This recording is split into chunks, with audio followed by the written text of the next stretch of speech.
Bonsoir à tous, merci de nous retrouver comme chaque soir en direct sur KTV. Nous sommes le mercredi 7 juillet à la une de cette édition. Le point sur l'épidémie, la situation reste favorable sur l'île avec 15 cas déclarés et aucun patient hospitalisé cette semaine. La crise du début d'année semble être un lointain souvenir. L'ARS se félicite de l'affluence au sein des centres de vaccination et encourage la population à faire toujours preuve de prudence, surtout que le variant Delta du virus continue de se propager sur le territoire national. Un sujet signé Jaïdi Maolida.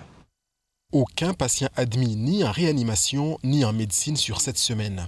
Le Covid semble peu à peu s'effacer sur l'île au Lagon après des temps plus compliqués. Au sein de l'ARS, on se félicite des chiffres concernant le nombre de cas de Covid sur l'île, tout comme ceux de la vaccination.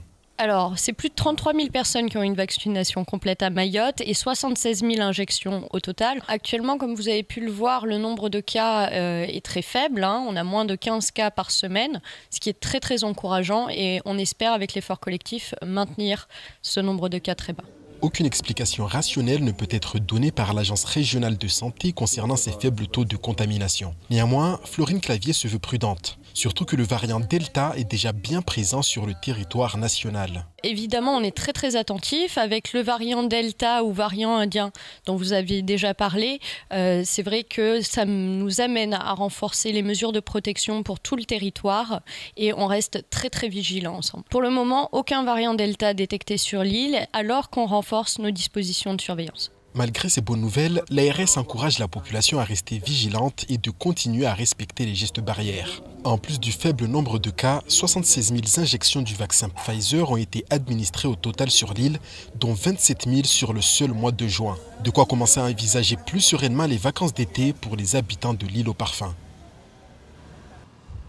Environnement maintenant. Fin d'année dernière, une charte en faveur de la protection des tortues a été signée par plusieurs acteurs du territoire. Depuis, les choses semblent avancer dans le bon sens, mais le braconnage reste un fléau de premier ordre. En effet, les associations découvrent encore des cadavres de tortues et pas uniquement sur les plages. Les braconniers s'adaptent et jettent les carapaces dans les mangroves. Écoutons plutôt Catherine Ramous au micro de Léonard Audy. Il faut garder espoir. Je pense qu'effectivement, le travail qui a été fait auprès des pêcheurs a porté ses fruits, mais il n'est pas suffisant.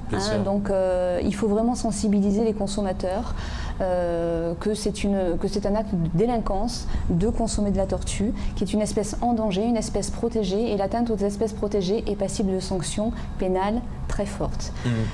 Voilà, donc nous protégeons le site de Sazilé et les plages alentours, qui ne sont du coup pas braconnés, sur lesquels on peut faire un suivi en termes de pontes depuis 3 ans.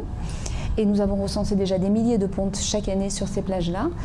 Mais le braconnage, du coup, se déplace ailleurs. Donc ça ne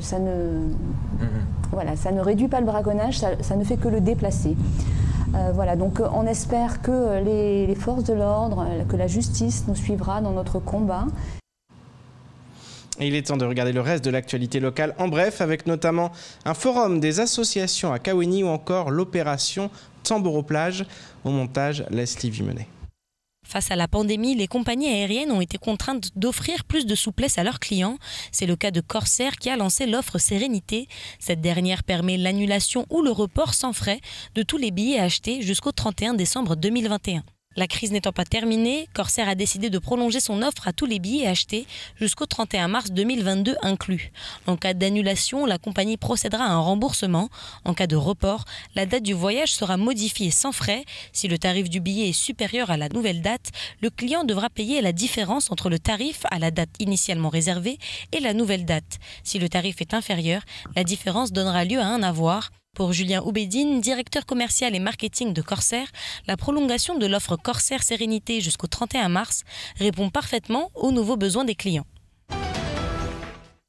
Dans le cadre du nouveau programme de renouvellement urbain, le NPRU, la politique de la ville, la mairie de Mamoudzou, organise sa 4e édition du Forum des associations. L'événement est prévu ce samedi 10 juillet 2021 à la rue de la Poste à Kawéni de 9h à 14h. Ce temps fort va permettre de réunir les associations du quartier afin de se faire connaître et de faire distinguer ces activités diverses.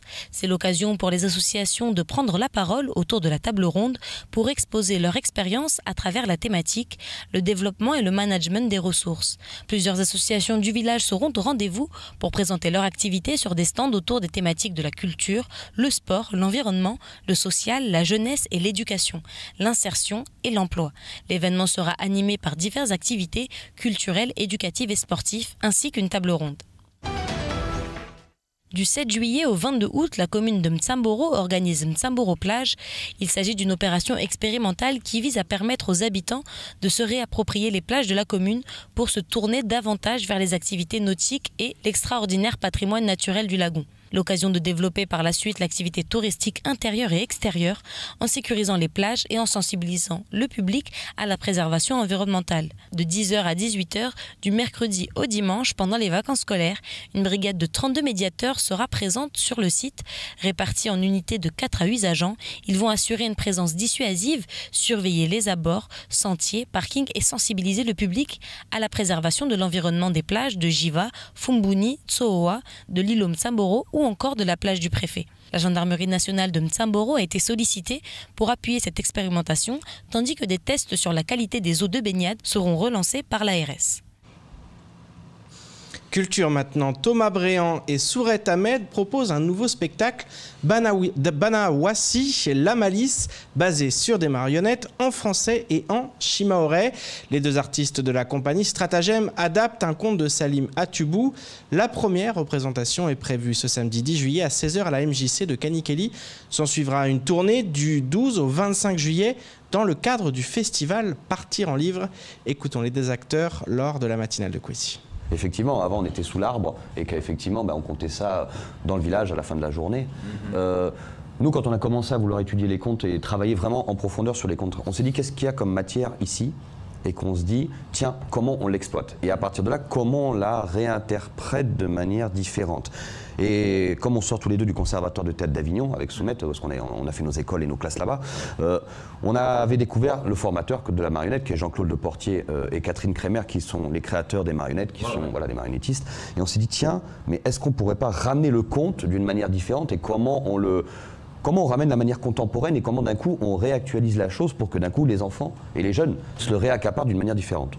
Je sais pas si oui, tout à fait. Et puis après, il y a cette magie-là, comme je disais tout à l'heure, que c'est nouveau. C'est-à-dire, il y a nous, en tant que comédiens, en tant que conteurs, on a nos astuces pour faire rentrer l'enfant dans notre imaginaire ou dans nos histoires, mais aussi à cette découverte. Et cette découverte, c'est la marionnette. Parce que, par exemple, quand on a joué le premier spectacle qu'on a déjà créé qui s'appelle Daba, l'enfant qui n'aimait pas l'école, dès que apparaît le personnage de Daba, parce qu'au départ on parle, mais là on voit un silence extraordinaire et une captation directe des enfants. Voilà, ils sont fascinés de la chose et ils y croient en fait. Avant de nous quitter ce soir, nous vous proposons un focus sur le village d'Eva, l'association créée en 2014 par le docteur Aurélie Hariba. Aujourd'hui, la structure permet à plus de 400 enfants exclus du système scolaire de garder un pied à l'école en leur proposant des cours de remise à niveau en français et en mathématiques. L'objectif à terme est de les préparer à intégrer une scolarité normale. Ivan Rakotovao. L'heure des vacances a sonné pour des milliers d'élèves. Pourtant, dans cette salle de classe située à Mtsapéré, des écoliers un peu particuliers ne s'arrêtent pas et continuent à apprendre. Ah non, pas de vacances pour les braves. Non, il n'y a pas de vacances. Ce sont des enfants qui sont essentiellement, qui n'ont pas accès à l'école publique. Pour la plupart, ils vivent dans des conditions précaires, dans des bangas. Donc, de toute façon, je pense qu'ils ont plein de choses à apprendre parce qu'ils ne vont pas à l'école. Et en plus, ils sont certainement mieux chez nous que dans la rue. Pour accompagner ces élèves exclus du système scolaire, l'association du village d'Eva propose des cours de remise à niveau afin de les aider à intégrer une scolarité normale. On accueille 10-12 enfants maxi par classe.